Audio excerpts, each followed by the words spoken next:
टूनी चिड़िया अपने बेटे मानू चिड़े के साथ रहती थी। मामा, आज मैं अपने दोस्तों के साथ जंगल में घूमने जाऊंगा। ठीक है बेटा, तुम चले जाना, मगर तुम ज्यादा दूर ना जाना और शाम होने से पहले पहले ही वापिस आ जाना और आते हुए थोड़ा सा भोजन भी लेते आना। ठीक है मामा, आप चिंता न करें, मैं शाम होने से पहले ही वापिस आ जाऊंगा। ये कहकर मानू चिड़ा वहाँ से चला जाता है और नदी के पास जाकर बैठ जाता है। तभी वहाँ पर उसके दोस्त बबलू कौवा और रानी तोती भी आ जाते हैं। अरे वाह मानू चिड़े, आज तो तुम हम सबसे पहले ही यहाँ पर आ गए। हाँ बबलू कव्वे, आज मेरी मम्मा ने मुझे जल्दी आने दे दिया, इसलिए मैं तुम लोगों से पहले ही आ गया। चलो मानू चिड़े, आज हम पहाड़ों पर चलते हैं, क्योंकि आज हमारे पास बहुत ज्यादा समय है। नहीं नहीं, मैं इतनी दूर नहीं जाऊंगा। मेरी मम्मा ने कहा है कि शाम से पहले वापिस आ जाना। अबे एक तो तुम अपनी मम्मा से बहुत डरते हो, तुम हमारे साथ चलो, हम शाम से पहले पहले ही वापिस आ जाएंगे। तभी वो तीनों दोस्त जंगल की सैर करने के लिए चले जाते हैं। थोड़ी ही देर में वो लोग पहाड़ों पर पहुंच जाते हैं, तो वहां पर उन्हें एक पेड़ पर बहुत ज्यादा फल नजर आते हैं। ऐसे फल उन्होंने पहले कभी नहीं देखे थे। दोस्तों वो देखो सामने, पेड़ के ऊपर कितने ज्यादा फल लगे हैं। ये फल तो हमने पहले कभी नहीं खाए, चलो जाकर इनको खाते हैं।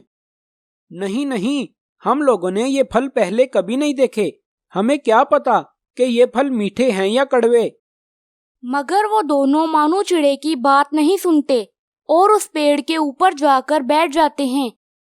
बबलू कव्वे, मैंने कहा रुक जाओ, अगर ये फल जहरीले हुए तो फिर हम क्या करेंगे। मानू चिड़े, तुम्हारा इलाज हमारे पास तो नहीं है, तुम हर वक्त डरते ही रहते हो। ये कहकर वो दोनों उन फलों को खाने लगते हैं और थोड़ी ही देर में वो लोग बेहोश होकर गिर जाते हैं। अरे ये क्या हो गया, इनको मैंने कहा भी था कि ये फल ना खाएं। अगर ये फल खाने के काबिल होते तो इस पेड़ पर इतने ज्यादा न लगे होते। मैं अभी जाकर कमली कव्वी और मिट्ठू तोते को बुलाकर लाता हूँ। ये कहकर मानू चिड़ा वहाँ से चला जाता है और उन दोनों के पास पहुँच जाता है। अरे मानू चिड़े, तुम इतनी जल्दी जल्दी में कहाँ से आ रहे हो? कव्वी आंटी, आपका बेटा बबलू कौवा और मिट्ठू अंकल आपकी बेटी रानी तोती जंगल में बेहोश हो गए हैं, आप दोनों जल्दी मेरे साथ चलें। क्या हुआ है उन दोनों को? कहीं उन्होंने कोई जहरीला फल तो नहीं खा लिया? जी कव्वी आंटी, उन्होंने अजीब से दिखने वाले फल खा लिए हैं, आप दोनों जल्दी मेरे साथ चलें। इस तरह मानू चिड़ा उन दोनों को अपने साथ लेकर वहाँ से चला जाता है और वो लोग उन दोनों को उठाकर हॉस्पिटल ले जाते हैं। देखें, आपके बच्चे खतरे से बाहर हैं, मैंने इन्हें दवाई दे दी है, थोड़े ही समय में इन्हें होश आ जाएगा। तभी कुछ देर में उन दोनों को होश आ जाता है और वो दोनों उठकर बैठ जाते हैं और टूनी चिड़िया भी वहाँ पर आ जाती है। रानी बेटी, मैंने तुम्हें कितनी दफा मना किया है कि तुम अनजान फलों को नहीं खाओगी, मगर तुम फिर भी बाज नहीं आती। अगर आज मानू चिड़ा ना होता तो पता नहीं तुम दोनों कहाँ होते। मानू बेटा, तुम्हारा बहुत बहुत धन्यवाद। अगर तुम ना होते तो हमारे बच्चों को तो कोई शिकारी उठा कर ले जाता। कव्वी आंटी, धन्यवाद बोलने की कोई जरूरत नहीं, अपने दोस्तों की मदद करना तो मेरा कर्तव्य था। प्यारे दोस्तों, दूर किसी जंगल में एक टूनी चिड़िया अपने बेटे मानू चिड़े के साथ रहती थी। उसका बेटा अब बड़ा हो गया था। अरे, मेरा बेटा तो बड़ा हो गया है, अब मुझे इसकी शादी के बारे में कुछ सोचना होगा। मैं ऐसा करती हूँ कि अभी कालू कव्वे और मिट्ठू तोते के पास जाती हूँ और उनसे बात करती हूँ। तभी टूनी चिड़िया वहाँ से चली जाती है और कालू कव्वे और मिट्ठू तोते के पास पहुँच जाती है। अरे आओ आओ टूनी बहन, कैसे आना हुआ? तोते भैया, मेरा बेटा मानू चिड़ा बड़ा हो गया है और मैं उसकी शादी का सोच रही हूँ। आप उसके लिए कोई अच्छा सा रिश्ता तलाश करें। अरे वाह टूनी चिड़िया, भला ये भी कोई कहने की बात है। हमने तुम्हारे कहने से पहले ही तुम्हारे बेटे के लिए रिश्ता ढूंढ रखा है। अरे वाह कबूतर भैया, मानू चिड़े का मुझसे ज्यादा ख्याल तो आप रखते हैं बताएं कौन है वो? हमारे पास वाले जंगल में एक कबूतर रहता है, उसकी बेटी है वो। अगर तुम कहो तो हम आज ही उनसे मिलकर आते हैं। अरे हाँ हाँ कव्वे भैया, क्यों नहीं। आप जितना जल्दी हो सके जाएं और उन्हें बुला कर लाएं। उसके बाद हम रिश्ते की बात पक्की कर लेंगे।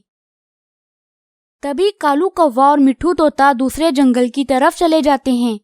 थोड़ी ही देर में वो कबूतर के घर पहुंच जाते हैं। कालू भैया और मिठू भैया, आप तो दूसरे जंगल में रहते हैं। आपका स्वागत है। कैसे आना हुआ? कबूतर भैया, हम आपकी बेटी के लिए रिश्ता लेकर आए हैं। अरे ये तो आपने बहुत अच्छा किया। बताएं कौन है वो? हमारे जंगल में जो टूनी चिड़िया रहती है, उसका बेटा है मानू चिड़ा। हम उसी का रिश्ता लेकर आए हैं आपकी बेटी के लिए। अरे हाँ हाँ, मैंने देखा है उनको। टूनी चिड़िया और उसका बेटा दोनों बड़े ही अच्छे हैं। आप मेरी तरफ से रिश्ता पक्का समझें। अरे ये तो बहुत अच्छा हो गया। हम आज ही टूनी चिड़िया के पास जाते हैं और उसे जाकर बता देते हैं कि कबूतर भैया को ये रिश्ता मंजूर है। तभी कालू कौवा और मिठू तोता फौरन टूनी चिड़िया के पास पहुंच जाते हैं। अरे टूनी चिड़िया, तुम्हें बधाई हो। अरे तोते भैया, किस बात की बधाई? हम लोगों ने जाकर कबूतर से बात की, उसे ये रिश्ता मंजूर है। अब तुम शादी की तैयारियां करो। अरे वाह, ये तो बड़ी खुशी की बात है। मैं अभी जाकर जंगल के सभी पक्षियों को न्योता देकर आती हूँ। तभी टूनी चिड़िया जंगल के सभी पक्षियों को जाकर न्योता दे देती है। फिर उसे अचानक याद आया कि उसने गूंगा मामा को न्योता नहीं दिया, तो वो फौरन गूंगा मामा के घर पहुंच जाती है। अरे आओ टूनी चिड़िया, कैसे आना हुआ आज मेरे घर में? तुम तो मुझे भूल ही गई हो। अरे गूंगा मामा, भला मैं आपको कैसे भूल सकती हूँ। मैं तो आपको ये कहने आई थी कि अगले महीने की 12 तारीख को मेरे बेटे मानू चिड़े की शादी है, तो आप मेरे बेटे की शादी में जरूर आइएगा। अरे वाह टूनी चिड़िया, तुम्हें बहुत बहुत मुबारक हो। मैं आज ही तुम्हारे घर की तरफ चल पड़ता हूँ और धीरे धीरे अगले महीने की 12 तारीख तक तुम्हारे घर पहुँच ही जाऊंगा। अरे हाँ गूंगा मामा, मुझे पता है आप बहुत धीरे चलते हैं, इसीलिए मैं आपको 1 महीने पहले ही न्योता देकर जा रही हूँ। तो अब आप कोई बहाना भी नहीं कर सकते। मेरे बेटे की शादी में जरूर आइएगा।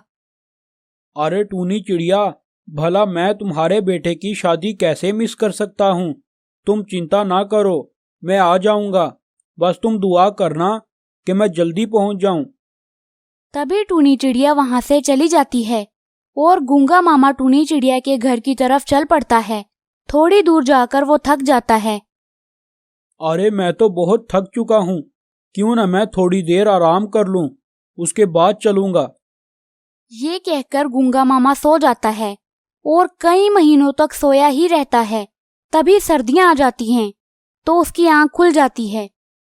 अरे ये क्या, मैं तो अभी अभी सोया था और इतनी जल्दी सर्दियां आ गई। मुझे लगता है मैं कुछ ज्यादा ही देर सो गया। अब मैं जल्दी जल्दी टूनी चिड़िया के घर जाता हूँ, कहीं उसके बेटे की शादी मिस ना हो जाए, वरना वो मुझसे नाराज हो जाएगी। तभी गूंगा मामा टूनी चिड़िया के घर पहुंच जाता है। वो जैसे ही उसके घर पहुंचा तो उसने देखा कि वहां पर 2 छोटे छोटे बच्चे खेल रहे थे। अरे गूंगा मामा, आप आ गए मेरे घर में। आइए आइए, आपका स्वागत है। आज मानू चिड़े के बच्चों का नामकरण है। अरे टूनी चिड़िया, मैं तो तुम्हारे बेटे की शादी में आ रहा था और मुझे आते आते इतना टाइम लग गया कि अब तुम्हारे पोतों का नामकरण आ गया है। अरे वाह, चलो मैं तुम्हारे बेटे की शादी में तो नहीं पहुंच सका, तो तुम्हारे पोतों के नामकरण में ही पहुंच गया।